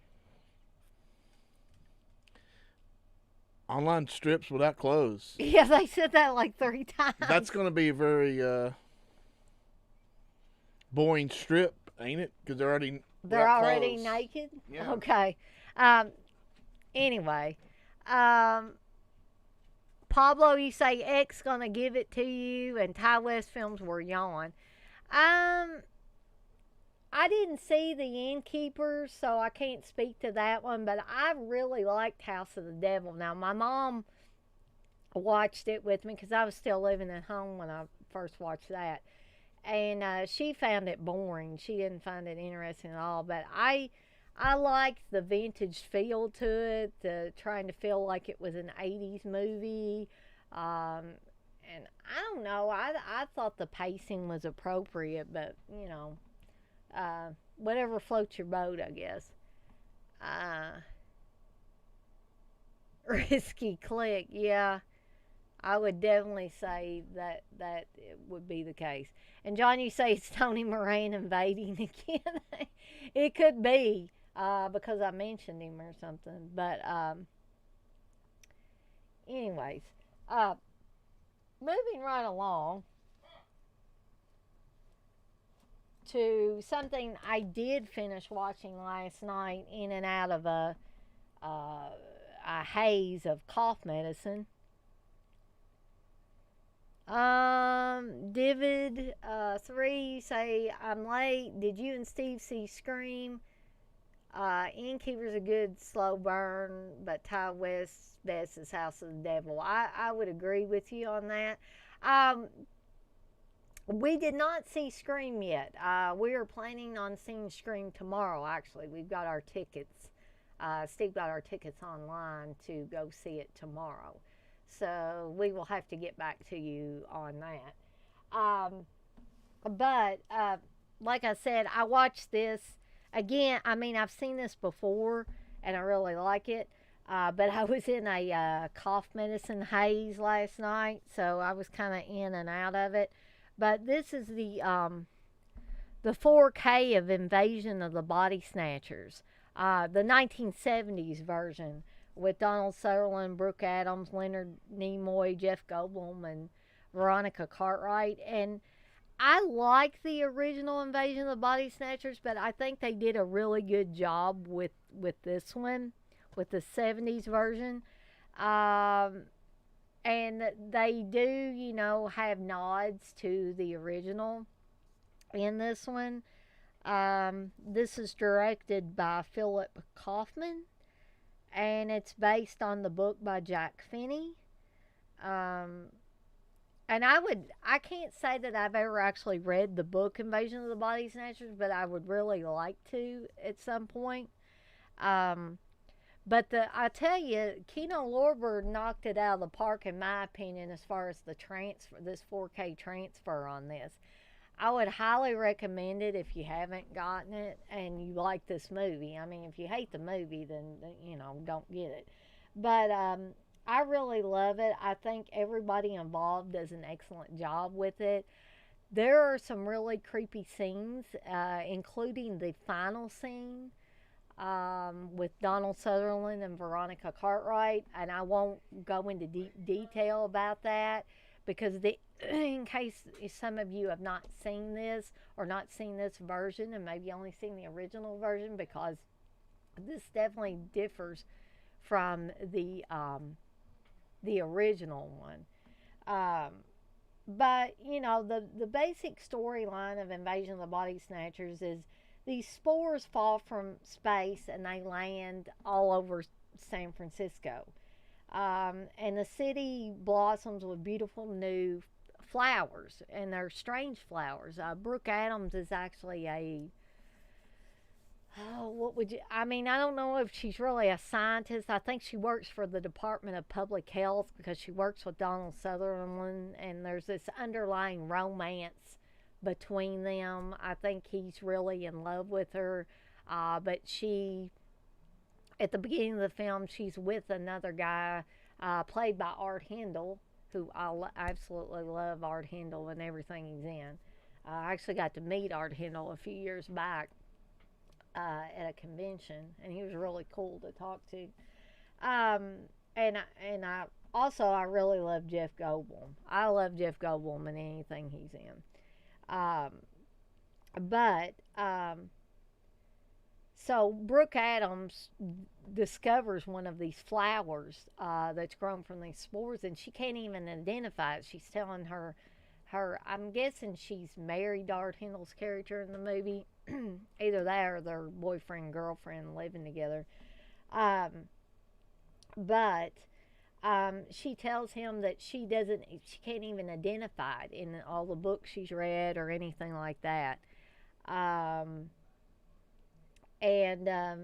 So then it turns out slowly over time within this movie, when people go to sleep, they're being duplicated by these pods.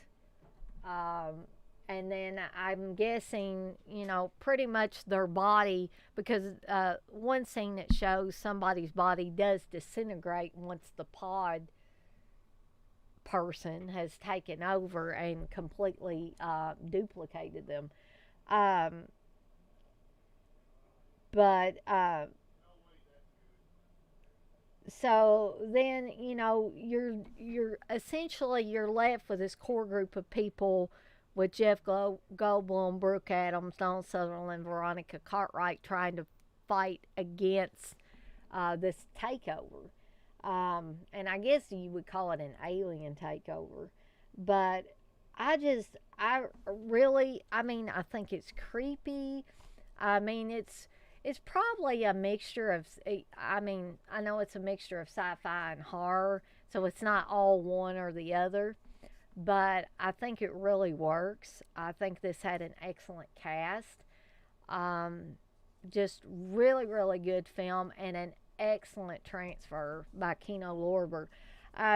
You have quite a few special features on here, but I believe the special features are limited to the Blu-ray, which is also included with this. You get audio commentary by director Philip Kaufman, audio commentary by author and film historian Steve Hoberman, star-crossed in the Invasion interview with actress Brooke Adams. Now, the audio commentaries might be on the 4K. I haven't looked deeply into that yet. Recreating the Invasion interview with screenwriter W.D. Richter, scoring the Invasion interview with composer Danny Zeitlin, leading the Invasion interview with actor Art Hindle, right in the pod interview with Jack Finney expert Jack Seabrook, Revisitors from Outer Space or How I Learned to Stop Worrying and Love the Pod featurette, Practical Magic, the special effects pod featurette, The Man Behind the Screen, the sound effects pod featurette. The Invasion Will Be Televised, the cinematography pod featurette, TV spots, radio spots, and theatrical trailer. So I highly recommend this 4K version of the Invasion of the Body Snatchers put out by Kino Lorber, and you can get it on Amazon. Eric, you say that was a great release. I'm so glad I picked it up. I was assuming you're talking about Invasion of the Body Snatchers, and if so, I highly agree with you on that. Now, a few of these I'm going to talk briefly about, and feel free, you guys that are more into the horror stuff and not so much comedy type stuff. But I did get 2 or 3 on Blu-ray that are not horror, but they are movies that I like. And the first one, let me see if I can cut down on the glare there. This is Multiplicity with Michael Keaton and Andie MacDowell. And it's basically the story of a man played by Michael Keaton who never has time enough to spend with his family and do his job and do fun stuff like play golf that he likes to do. So he ends up cloning himself. And comedy ensues from that. I really, really like this movie. I love Michael Keaton. I love Andie MacDowell. I think they really complement each other. I could see them being a married couple. I know that they're not really, but they really seem to work together in this film very well. This is also directed by Harold Ramis, who you will remember played Egon Spengler in the Ghostbusters movies, and who has since sadly passed away. But there's only one special feature on this particular release I got. This wasn't a very expensive release. It's just got a theatrical trailer. But I didn't have it on Blu-ray, and so I thought I would pick it up on Blu-ray. Yes, John, Multiplicity is hilarious. I mean, I laugh like a loon every time I watch it. And so I'm actually looking forward to watching it again on Blu-ray. The other non-horror movie that I got on Blu-ray is The Wedding Singer with Drew Barrymore and Adam Sandler. Okay, this is supposed to be the totally awesome edition, but the only special feature it looks like it shows is a backstage look at The Wedding Singer on Broadway and a theatrical trailer. Now, forgive me if I'm wrong, but I thought the DVD version that was the totally awesome edition had more special features. And I have yet to put this in the player, so maybe it's one of those cases where they didn't show all the special features on the back for whatever reason. I don't know. I will have to get back with you on that in case you're interested. Um, but The Wedding Singer is another one that I absolutely love. And always have loved. I think it captures that time period in the 80s very well. I think Drew Barrymore and Adam Sandler are great in it. And they complement each other too as well, and that's probably why they were in more than one movie together. Um, After I saw this and then I decided to watch 50 First Dates, I thought 50 First Dates was going to be more comedic like this one. Actually, 50 First Dates is more dramatic and a little bit sad at times. And I'm not going to go into deep detail about 50 First Dates because there might be some of you that like it and some that could care less about it. But the Wedding Singer is concerns Adam Sandler's character of Robbie Hart, who is a wedding singer, essentially the title of the movie. And he's supposed to get married. He gets jilted. He gets left at the altar. And if it had been a horror movie, he would have turned around and started killing people. But actually, Robbie goes through a series of misadventures trying to overcome being left at the altar. And, Drew Barrymore's character is going through her own troubles with her boyfriend. And, you can probably guess what's going to happen. There's a budding romance starts between Robbie and Julia and Adam Sandler's character and Drew Barrymore's character. So, but a lot of you guys might not be interested in The Wedding Singer. I don't think Steve's real big on The Wedding Singer. I don't ever hear him say anything about it one way or the other. I think he's seen it, but this is not one of those movies that he's going to jump up and be ready to watch again. But, I like it. Didn't have it on Blu-ray, and therefore bought it. Yes, Eric, I'd almost forgot. Steve Buscemi is in the film. Yeah, any of the parts with Steve Buscemi will definitely make you roll. And, there are several scenes. Oh, the scene with John Lovitz auditioning for Julia's wedding is great too. Anybody that's seen the movie I'm sure remembers the John Lovitz scene.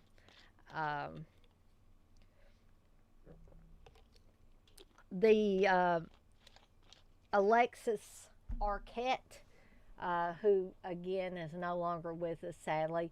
Those scenes with her, because I believe didn't she transition over completely to a woman not long before she died? Yeah, Harry, he's losing his mind. I can't do it like John Lovitz, but it's great. David, you asked if I've ever seen the movie or seen the film Raw from 2016. I don't believe I have. I don't recall seeing that. Maybe Steve has. Hey, Steve. Have you seen the movie Raw from 2016? Yes. Okay, was it good? Not really. Okay. Somebody was asking about it. Okay, Steve says it was slow, and I guess in his opinion it wasn't really all that great, David. So, but I honestly cannot say that I've watched it. Okay, so the last three I was going to talk about are considered horror movies, and the first one is, and I think Darren, I don't know if Darren's still in here, but I think Darren got this one recently. This is the Arrow release of Alice, Sweet Alice, which I have never had in a disc format at any time. And I don't know why, because I always liked this movie. And it has a very young Brooke Shields on it. So, basically, what the story is, on the day of her first communion, young Karen, played by Brooke Shields, is savagely murdered by an unknown assailant in a yellow rain mic or rain slicker and a creepy translucent mask. But the nightmare is far from over as a knife wielding maniac strikes again and again. Karen's bereaved parents are forced to confront the possibility that Karen's wayward sister Alice might be the one behind the mask. And I have not had a chance actually to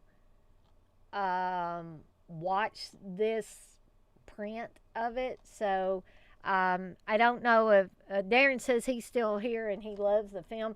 So, Darren, have you seen your Arrow release yet? I was just curious if you had any insight into how the transfer looks.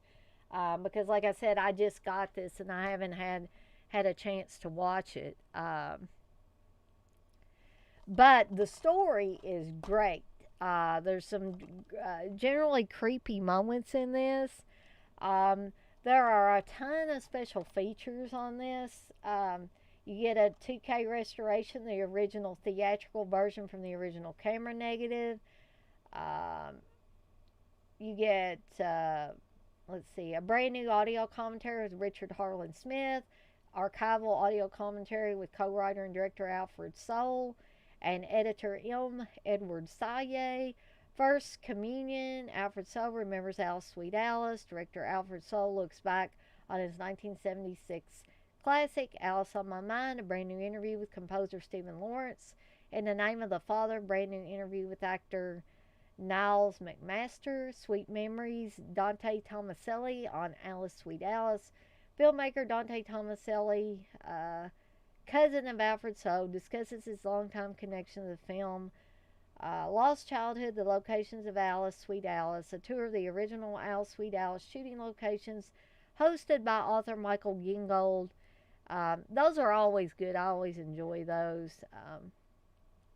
Alternate Holy Terror television cut, deleted scenes, alternate opening titles, trailer and TV spot, an image gallery, and the original screenplay on BD-ROM content. So, Darren, you say that you did look at the transfer and it's the best you've seen the film. When we have a cheat week on Eurocult, we will cover Alice, Sweet Alice. Sounds good to me, Darren. I think that's an awesome idea. I've been throwing some different movies at Steve, trying to get his opinion on whether he would like to cover them or not. Actually, one that I wanted to cover when we have a cheat week, and it's my turn. I wanted to cover Cassandra, that Australian slasher movie that I talked about during one of my live streams. Because I told Steve, I said, technically it's not Eurocult, but it is Australian. And I'd really like to cover it because I think that's a little known slasher. I don't think too many people have seen that one. Hello, Wesley or DEADPIT on Patreon. Were you in here earlier when Steve started this shebang? Because I wasn't sure if you were in here or not. So, to cover my last two, because it's 7:55 and Steve claims that a lot of people want to watch Svengoolie, and I don't want to keep people from watching Tarantula on Svengoolie. Heaven forbid that I do that. I'm a fan of Svengoolie, but I just didn't realize that many of you guys were watching it. Uh, oh, you've been out in the boot. Okay. Um, yeah, see, Darren, that's what I was talking to Steve. I didn't know for sure if you would be able to easily get a copy to watch, but I think you can download it because I think Steve downloaded it for me. So hopefully it'll be pretty easy for you to get, or it could be on YouTube possibly. Um, John, I'm sorry, I missed your message up there. You say you finally saw Eyes of a Stranger. It's not too bad. The main girl character was too risky, though. Yeah, I would agree with that. But it is a pretty decent movie. And David, you say I loved Eyes of a Stranger. I feel like now everybody wants to make horror films on people that are handicapped somehow, sight, hearing, touch. Yeah, I guess that it gives them more to work with, maybe, so to speak, because as technology is advanced and stuff, you can't do movies like When a Stranger Calls as well as you could. Prior to cell phones, it was a lot creepier then, when in the Carol Kane version and stuff. um, oh, okay, Darren, I'd forgotten you had the cheap Region 2 DVD. Okay, great. So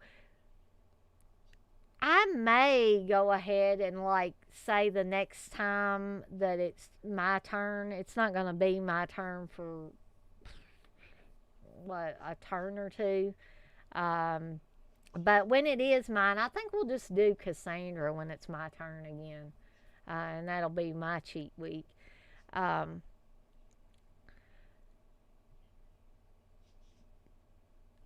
but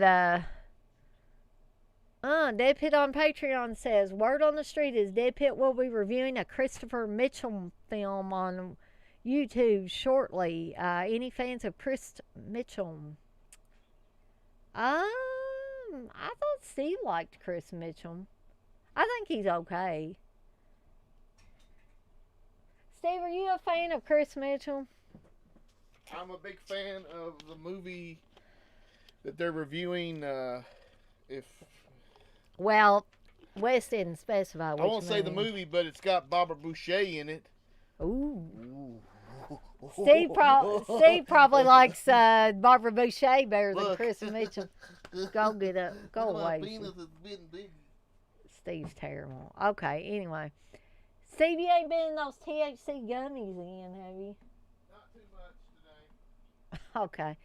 Darren, you say Eyes of a Stranger is a great underrated slasher, more suspense than actual gore, but good nonetheless. But it does have a good, the two big movies for me that have good head in the fish tank scenes are Eyes of a Stranger and He Knows You're Alone. And I know some people are like, yeah, who cares? But I think those are really cool shots in both films. But anyway, to finish up my last two movies, I just got in, and these two are probably going to be the ones that you say, "Oh my God, why did she get those?" Because Steve asked me the exact thing.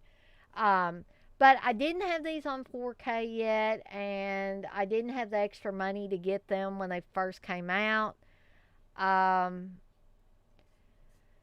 But Halloween 4 and Halloween 5 on 4K, put out by Scream Factory.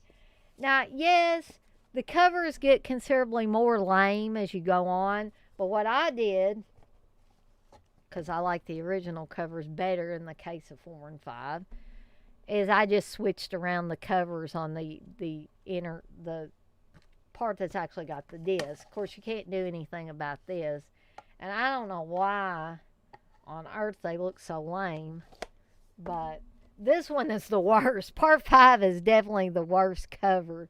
So I definitely, reverse the cover, and you've got the Danielle Harris and the knife and the Michael Myers face. But, uh, but Wes, are you asking me what do I think of The Prey? I'm trying to think if I've even seen The Prey. Well, Steve says I watched it. Okay. Blu-ray from Arrow. Yeah, but I mean, what was the quick rundown of the storyline? Okay. Some kind of monster creature? Okay. Okay. So I'm vaguely remembering it. I probably need to refresh my memory. Darren says he loves the ending and revealing the prey. It's pretty slow at times, though. Um, okay, so Steve really asked me why I bothered getting Halloween 5 on 4K, but I'm not saying I'm the biggest Halloween 5 fan in the world. I'm not a rabid fan of it or anything, but I think it's okay. I think it's better than part 6. I mean, I really don't like part 6, and I definitely don't like what is it, Resurrection. I hate Resurrection. I like part 6 better than I do Resurrection. But anyways, that's beside the point. But I have not gotten a chance to watch the transfers on either one of these, especially Halloween 5, because I just got it in today. But special features for part 4, you get a new 2021 4K scan of the original camera negative, new Dolby Atmos mix, which I'm excited about. Audio commentary with actors Ellie Cornell and Danielle Harris. Audio commentary with director Dwight H. Little and author Justin Beam. And then, of course, you also have a Blu-ray on this set. And then Halloween 5 has a new 2021 4K scan of the original camera negative, new 2021 Dolby Atmos mix. Again, I'm excited about that. Audio commentary with actor Don Shanks and author Justin Beam. Audio commentary with director Dominic Othenin Gerard and actors Daniel Harris and Jeffrey Landman. And there's also a Blu-ray in this set as well. So, if you can get past the fact that the covers get progressively lame on the outer box, I think you'll do pretty well. But anyway, I think that unless anybody else has got any quick questions or comments for me, I'm probably going to have Steve come cut this off, and I'm going to finish up my cupcakes for the night. And so Eric says those are really good additions. I wish that gray strip at the top wasn't there. Oh, yeah, I agree with you there. But they look really good in 4K in my opinion. Oh, well, I'm glad to see a seal of approval as far as the 4K is concerned. Now, Eric, did you get to enjoy the Dolby Atmos mix, or do you have the speaker ability to be able to enjoy that? No, it's not, Wes. It is not. I hate Halloween 6 compared to Halloween 5. I mean, probably the only thing good about Halloween 6 is Paul Rudd. That's probably the only thing good about that movie. The rest of it's just total garbage to me. And then having that shock jock kind of dude that's kind of like Howard Stern without any hair or anything, Having that guy going around cussing and talking all this sexual talk and stuff like that. I'm not a prude, but I didn't think it had any place in the Halloween movie, and I don't know why they had that guy on there. To be hip. To have a shock jock on Halloween 6? Yes. Okay, well, whatever. Wait, I'm trying to read what Darren's saying here. Darren says Halloween 4 has gone down in rating for me over the years. Part 5 is off, and Part 6 I think is one of the best sequels. Oh gosh, everybody's ganging up on me on Part 6, man. John says, I can't say anything. I've got a Howling H2O frame poster. LOL, fanboy. Hey, John, I love H2O, and a lot of people hate it. I think Halloween H2O was probably one of the best sequels. The mask's pretty bad in H2O. But I know my cousin hated H2O because they forgot all about the Danielle Harris character and just had Josh Hartnett as her son. Eric, you say I did. It was okay. It could have been better, but definitely an upgrade in my opinion. Stone Cold. Okay, whatever. Yes, I will agree with you, Darren, that H2O was a good one. How do you feel about H2O, Steve? It's okay, but the mask is lame. Mask is bad. It didn't have enough characters in it to kill. It's just... And you didn't like Josh Hartnett? No, I don't like his hair. Steve doesn't. Well, you don't have any hair. How can you talk about anybody else's hair? Which mask I didn't like? I didn't like H2O mask. I didn't like Steve, 5. I think the masks are... Well, I think the mask in the movie looked better than that. Probably. It looked better than that. Not very... Well, why didn't they make that better? I don't know. They should have lied on that fucking slipcase and gave us the good mask. See, I told you I flipped around my covers on there. That looks better. You flipping the covers. Well, you need to go flip the covers in the bed. Why? I don't know. Why? 3 is the best of them all. I love part 3, even though it doesn't have anything to do with Michael Myers. But a lot of people hate it for that very reason. Here. What? So, another thing, if you're bored on Tubi, you can watch this really fun anthology movie from the 70s, early 70s, called Encounter with the Unknown. There's 7 different masks in H2O. Well, fuck, dude. I can't fucking tell you. It's It's the mask at the 53-minute point in the movie. That's the one I don't like. The 53 minutes. I'm gonna go to the 53 minutes. I can tomorrow. We could do a short review tomorrow after we see the film. Yeah, David was asking if we had seen the vid. But Encounter with the Unknown. Encounters with the Unknown. It's Rod Serling narrates. It's a favorite of mine from childhood because you'd be on TV a lot. I will say, I will agree with Darren that Michael floating down the river in part 5 is hilarious. Going down the rapids. He's going down the raging rapids like at Holiday World. And I know Darren probably wouldn't know anything about Holiday World because that's in the States. Here in good old Indiana, but Wrong Turn remake. I mean, honestly, that movie did not. They just put that title on it for a little name value, but it really has zero to do with. I think the better name is The Foundation, but it is. I guess Wes is asking if I like the Wrong Turn remake. No, I do not. You never saw it. Yes, I did. Okay, well, I liked it. I thought it was interesting. It's different than the. So I sat there and watched it with you. All right, well, whatever. He's trying to tell me I didn't watch it. It is what it is, but it's all right. And you got it for $7 or something, so it's worth $7, I guess. So you finished, baby doll? I guess if nobody else has any more questions or comments. All right, the Tarantula is still not out yet, so you can still watch it. Well, it's past 8 o'clock. I know, but you can catch up with it. Svengoolie.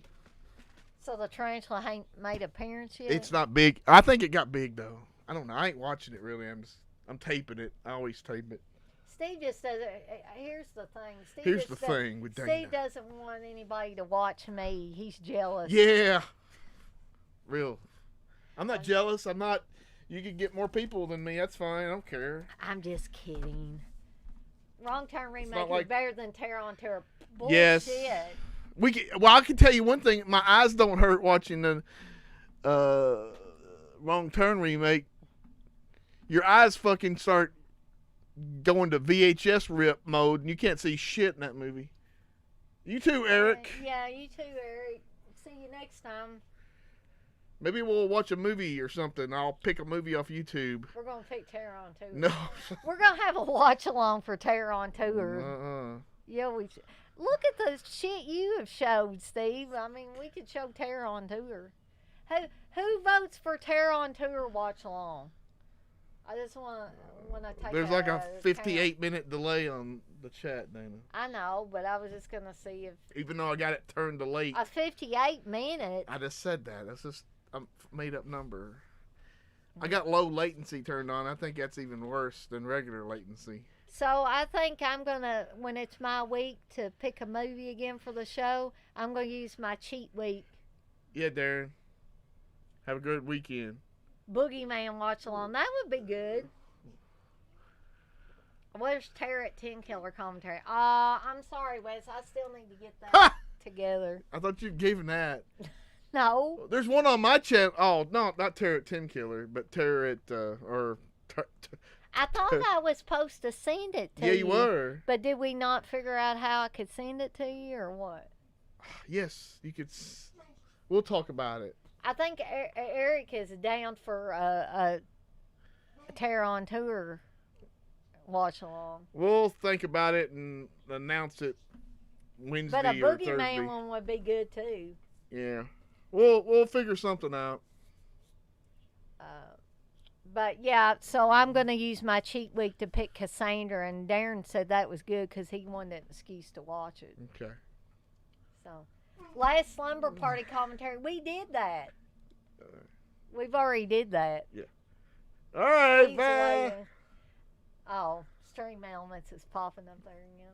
Thanks, everybody. Yeah, Steve wants me to get out of here. I gotta go check on my cupcakes, see if I can get them out of the Brandon's pan. barking. Yeah, Brandon's barking. He needs his pill. And thanks, guys, for hanging out with me for a little bit. And I'll probably be on the tail end of Steve's show next week. J Real shirts available at shopdeadpit.com. Thanks, everybody. Here we go. Up your butt. Like, Up your butt. subscribe. And if you subscribe, here's something else you can do. Once you subscribe, you can click the bell notification, right? And it'll notify you anytime that Dead Pit puts up new shit. Or don't. I really don't give a if you do or I not. want you to. I want you to. I don't care. Let's keep our community growing here on No, YouTube. I don't like it. I don't want you to do nothing. Listen, they need to do that, pal. No, don't you dare touch it. Thumbs up. Subscribe. And click that bell. Thank you to all of our supporters on Patreon. DeadPit on Patreon.com is the only place to check out a complete archive of the old Dead Pit radio shows all the way back from 2005 on, in addition to the midweek shows and fan commentaries, exclusive podcasts, and much more. Dead Pit on Patreon.com if you're interested. Tiers start at only $1.